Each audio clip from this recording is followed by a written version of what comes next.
That means I'm getting into my work. You really are. I'm all you about took a it. great big bite out of your work. Good. Take a bite out of crime. And we're back. Here I am, Fly Navarro with Fly Zone Fishing.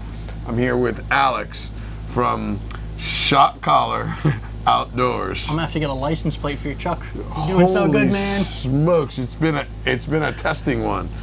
Anyway, we're gonna start tying flies. This is weird for me to be sitting. I'm not used to sitting, so.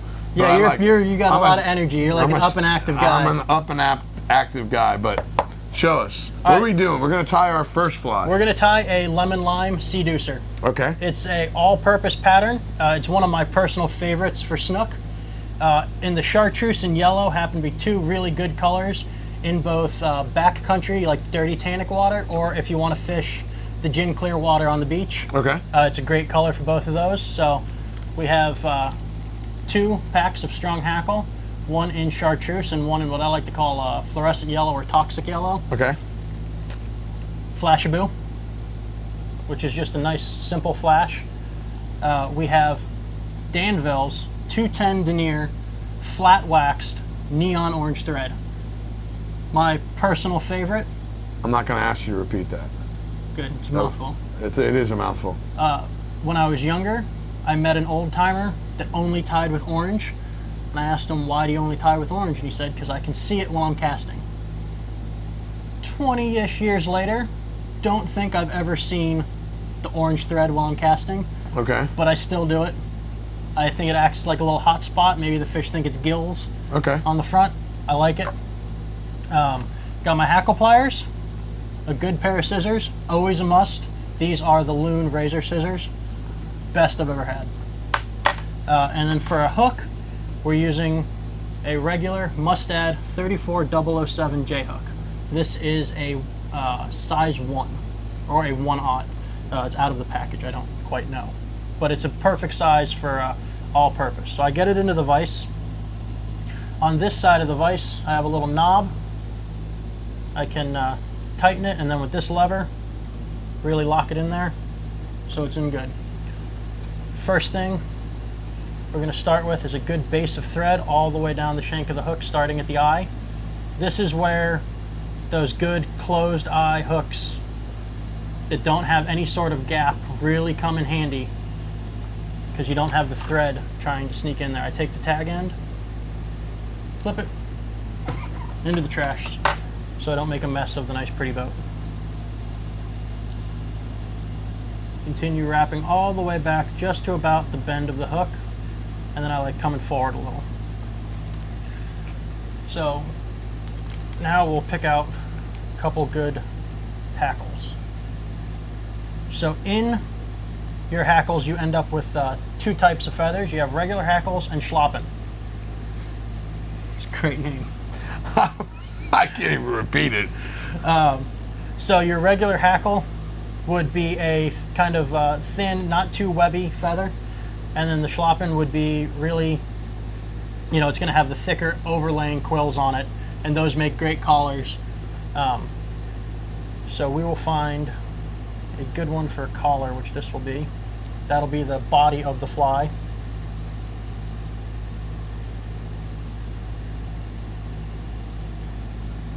And then we'll use this fluorescent orange to get the tail feathers.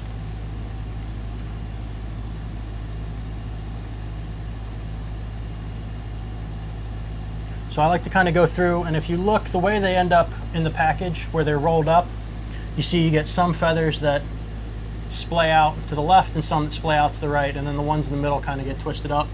So if you're really picky about how your fly looks and you want it to be perfectly symmetrical, just grab it from either side of the fly. I'm looking for a couple. I'll lay that one out, and then I'll come over to the other side and try and find its right side equivalent. Go back over here.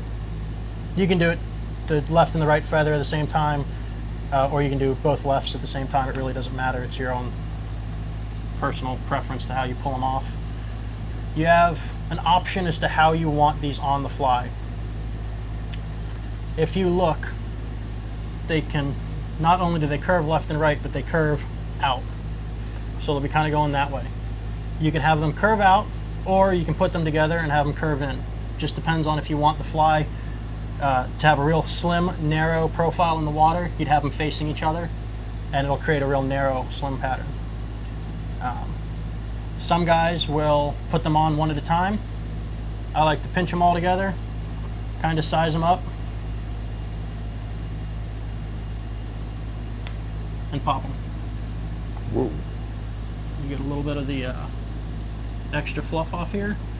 Now the one thing I don't like to do is you never want to strip right down to the quill on the inside, because then the thread has nothing to grip on and it can cause the feathers to roll. Okay. Occasionally they'll still roll, but you're much less likely to have that happen if you leave some of those feathers on the end and just tie over them.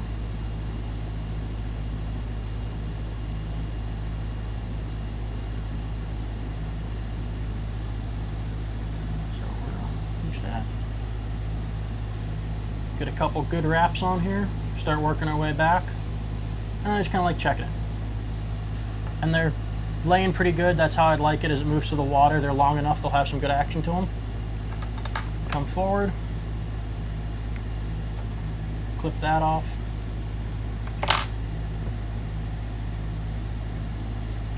And I like to really get a good layer or two of thread on there. It's important when you do it that you don't just have a huge bump there, you kind of taper it down so that you keep the body nice and even as you go down. If you have a big bump, there's going to be a gap where those feathers fall. So the amount of flash you use is completely a personal preference. I'm going to use 3 strands here. So I come forward to where the hackles end and there's that little bump. I take the full strand and I go around the bobbin, around the top. Now I've captured and got 1 wrap of thread over those flashy blue strands. I pinch them, hold them down each side, and tie back. And then I'll come back right to about where the hackles end, and I'll clip them. And now the flash is in. So now the next part, the collars. Whoop. I just need the one for now. Just the one. So on this feather, you've got some of this fluff that's very similar to the marabou. And if the vein in the feather is nice and flexible, I'll leave a lot of that on. It gives it another little action to the fly, because that moves completely different than the other one. So I will find kind of where it stops bending, and I'll go forward just a little bit.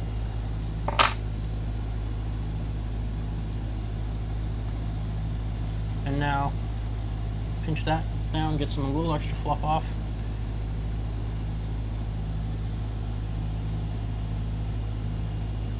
And I'll tie that in right over as if it was a hackle on the back.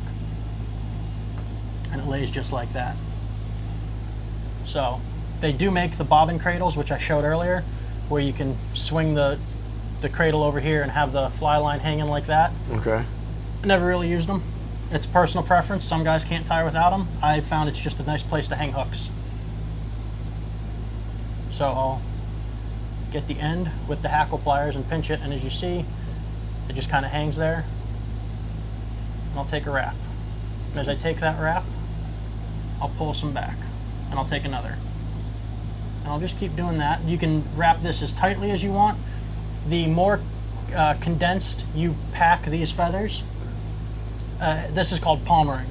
So the tighter you pack those feathers as you're palmering, and the more you have on there, the slower the fly will sink. Okay. Think of it like a parachute in the water. And then if you want, you can just do one all the way up really sparse and narrow, and it'll just push a tiny bit of water.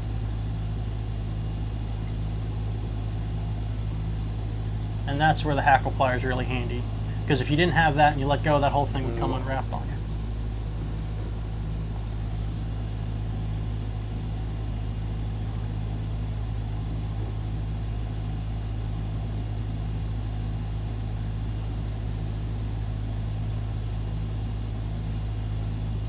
So I'm going to go to about there, and I took 3 big wraps from where I stopped my thread right to the front, so I only have to unwrap it those 3 times to get back to where I need to capture this feather.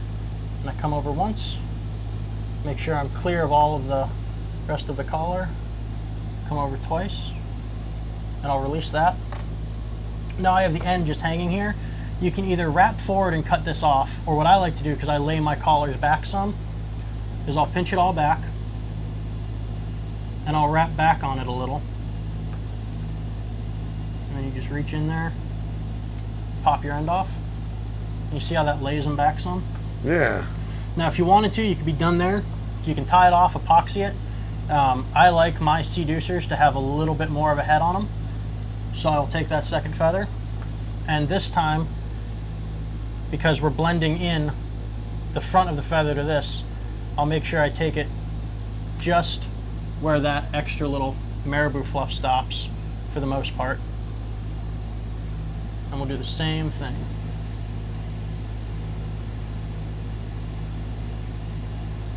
Wrap that forward. Hackle plier, clip it. Oh, got a little tangle here.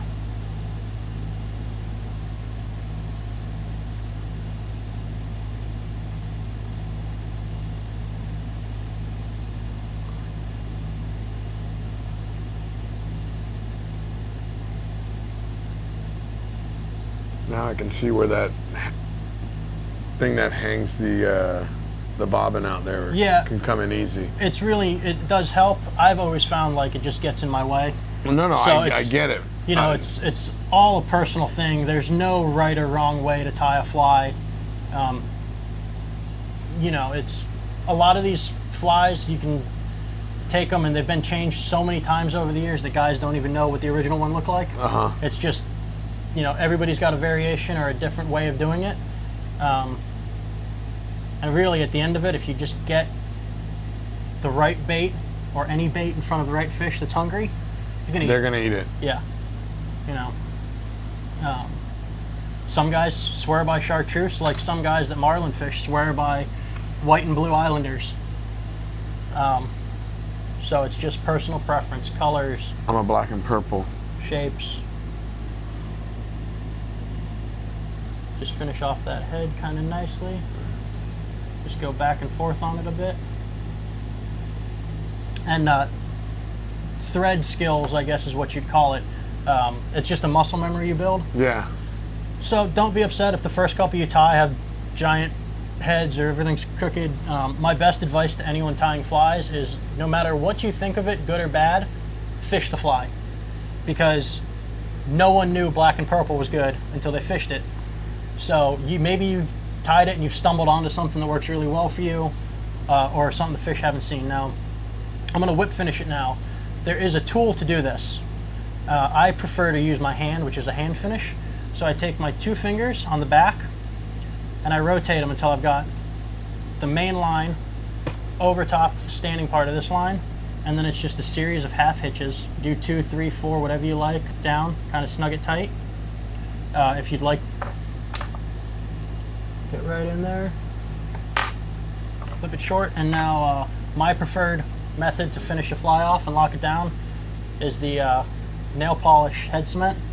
I think it soaks through waxed fly, which is my waxed thread, really well, which is my preferred thread to tie with, because I'm a little heavy-handed, so I like the wax gives you a little protection against the point of the hook, and you can seem to pull on it a little harder without damaging it. And you just paint a little coating on.